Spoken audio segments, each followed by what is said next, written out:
Oh la vache, je sens que ça va être un excellent film. Bla, lol, PTDR, lol, blablabla, XPTDR, lol. Bon. Bataillon, il va forcément se calmer à un moment donné.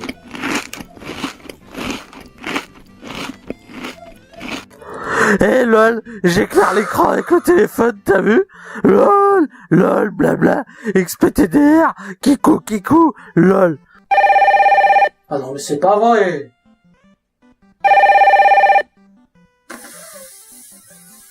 Allô? Non, je suis au cinéma.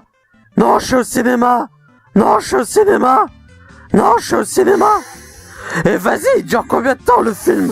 En plus, il fait même pas peur.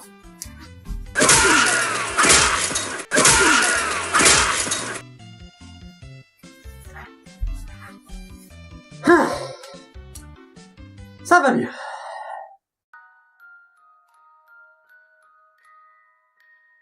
Conjuring 2, film réalisé par James Wan qui en est aussi le scénariste.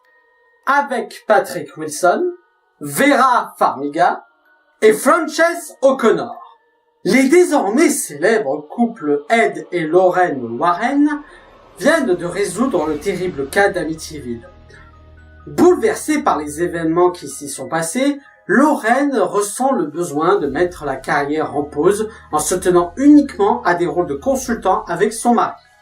Seulement voilà, l'église les appelle pour aider une famille dans une banlieue de Londres, la famille Hodgson, qui vit actuellement des phénomènes paranormaux. Et avant de débuter cette critique, un petit coup de gueule. Ce message est adressé à toute personne qui trouve cela amusant de semer la pagaille dans une salle de projection de films d'horreur. Attention, les propos qui vont suivre risquent de choquer les personnes sensibles. Nous vous conseillons de sauter jusqu'à ce timecode si vous voulez vous préserver. Alors écoutez-moi bien, bande de sous-merdes consanguines dont les parents auraient mieux fait de vous avorter plutôt que de vous laisser la vie sauve.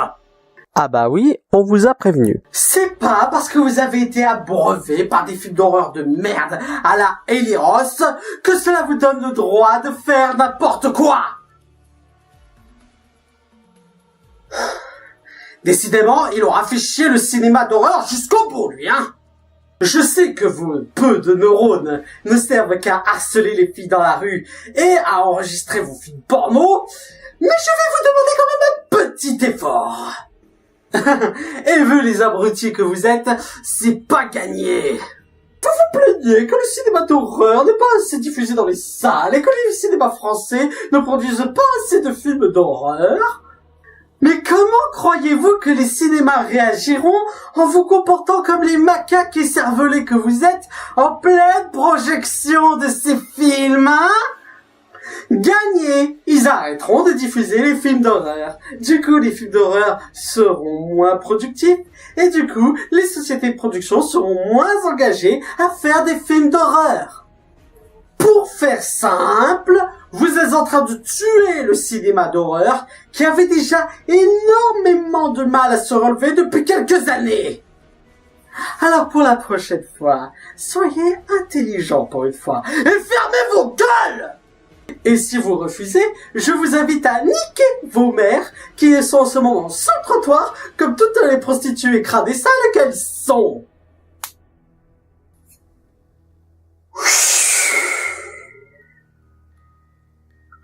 Voilà, on peut en revenir à la critique. Le film était vraiment excellent.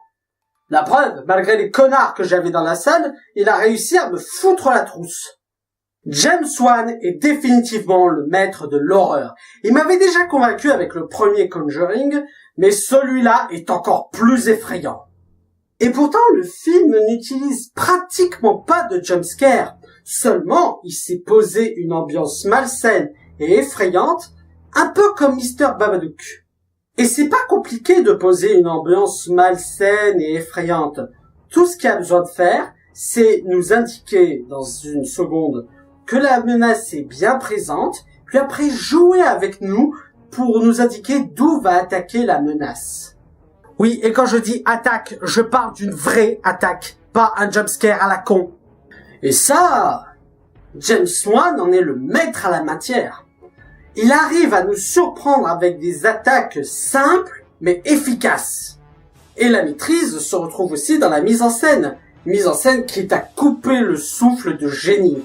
Pas parce que c'est du grand spectacle avec des explosions, des cris ou tout ça, mais parce qu'elle est très efficace pour nous montrer des choses effrayantes. Le film a même l'intelligence de nous montrer des photos et des enregistrements authentiques pour accentuer justement ce côté réel de la chose. La seule chose que je peux vraiment reprocher au film, ce sont les effets numériques. Non, de ce côté-là, ils sont tout simplement ignobles. Mais malgré tout, c'est un film que je vous conseille d'aller voir. Voilà, c'était la critique de Conjuring 2, le cas Enfield. J'espère qu'elle vous aura plu. N'hésitez pas à mettre un pouce vert si c'est le cas et à partager sur les réseaux sociaux. D'ici là, allez au cinéma. Ciao!